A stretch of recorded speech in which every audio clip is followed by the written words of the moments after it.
Hello everyone, this is Zeeebo and welcome to this AFK journey video. So my favorite girl Bonnie right now is dominating the AFK stage pusher side as people are using her with iron armors for the AFK stage pushing, and we can also see her used together with some smaller teams out there to provide more AoE damage so that OD is able to snap down the opponent. So she's insanely good in the earlier stages of AFK stage in season 3, and not only that, I think Bonnie is also pretty decent in the PvP side. I wouldn't say she's like T0 meta level, but she's decently good.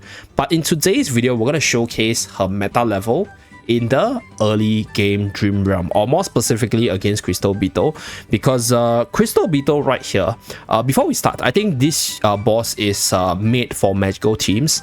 So in terms of the varieties or the units you want to use, obviously you're going to build a magical centric team to maximize your damage against Crystal Beetle itself. So another way to sort of min-max your damage is to have some shielding abilities to prevent this stun, because this spike over here deals a little bit of damage, but if let's say you have some shields to take the damage, then your units won't be stunned and then they can safely output damage. So this is where you can min-max your damage. And then for the rest, it's just phantom scales, which increases dodge, which is something you can't control, and then also the crystal projectile, which you can't control as well because the boss will just fly into the air, become invincible while doing massive AoE damage. So briefly run through the boss kit. But for this boss itself, this formation right here shared by these two players, they are like the meta teams previously before Bonnie, because Lily May does quite a bit of damage. In fact, she's like one of the strongest magical damage dealer, and on top of that we have OD, which is the king of early game right here, as you guys can see. So this team relies on the dual carrying potential of Lily May as well as OD, as well as the buffing potential from Coco, Smokey, as well as Mikola. So I'm going to run through my records and then talk about how I built up towards Bonnie and what are the different factors for Bonnie to be the meta character for this boss. So this is Crystal Beetle run for my own account. So we started the day running through the boss with lower level stuff, level to difficulty 2. This is me at level 331 over here. So later on, I level all my units past 340. So we upgraded our equipments as well as some of the levels of our carries to get better damage over here. So I started off with this team, which is the Coco, Smokey, as well as Reina team. So basically replacing Mikola with Reina. So Reina gives you a little bit more stats, being the Hypogene character, as well as quite a big debuff on Crystal Beetle for other units to do more. So we started with this. This is the damage distribution, and then later on I realized that after the first battle, Coco was not necessary for me to survive in difficulty 2 or common 2 over here. So I decided to take out Coco and put in Sonia and tested out different artifacts to see which one worked for me. So I went with a Sonia buff on Lily May as well as OD over here. Didn't do as well, but then later on, right, once we sort of change out the artifact back to the Starshot spell, we were able to do a little bit better right here. So this is probably the better team, let's say if you have Sonia built up, okay, over Coco.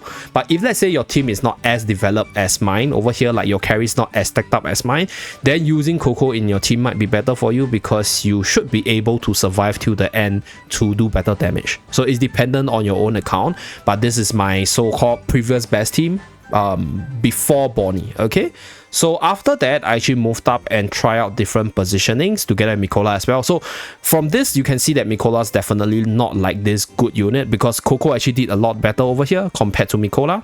So that's why Mikola's not that good for Crystal Beetle, and then you probably don't want to use her unless you got no choice, right? You want to use Smokey as well as Coco, and Smokey, Reina and Sonia if possible.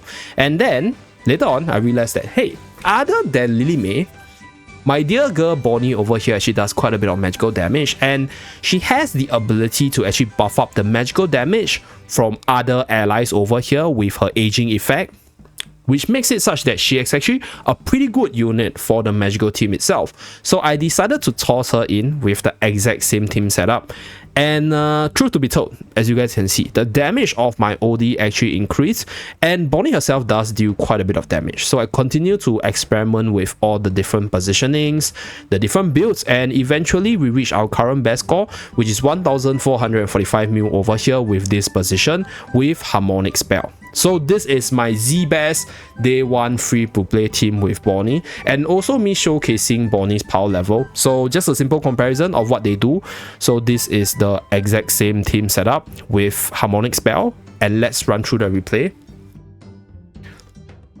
So for this one, Bonnie will be in charge of buffing my carries, as you guys can see.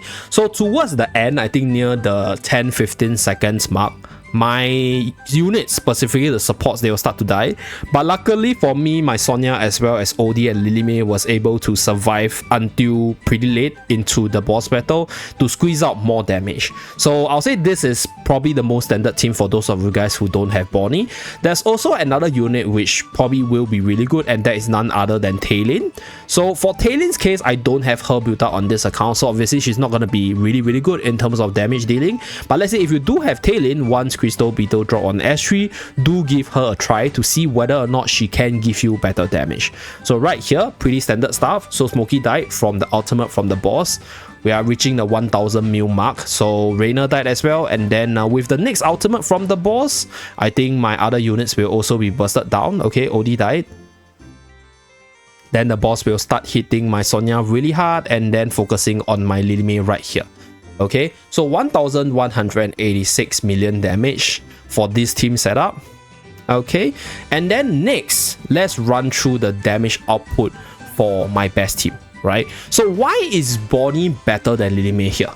There's two reasons for that, okay? Number one, which is the enhanced force ability which I spoke about. This aging effect over here actually increases the magical damage taken by the boss, because we are able to max out the aging effect on the boss to allow the likes of Odie, the likes of Reina, as well as the likes of Smokey, if he's able to channel the ultimate, to actually do more damage. So right here, my Smokey actually didn't even get the third ultimate off before he died, but we are able to still do a lot of damage here because our Odie actually hits super duper hard with the normal attacks, so he benefits from the magical damage increase, and the ultimate over here, which he spams a lot, benefits from the ultimate increase itself.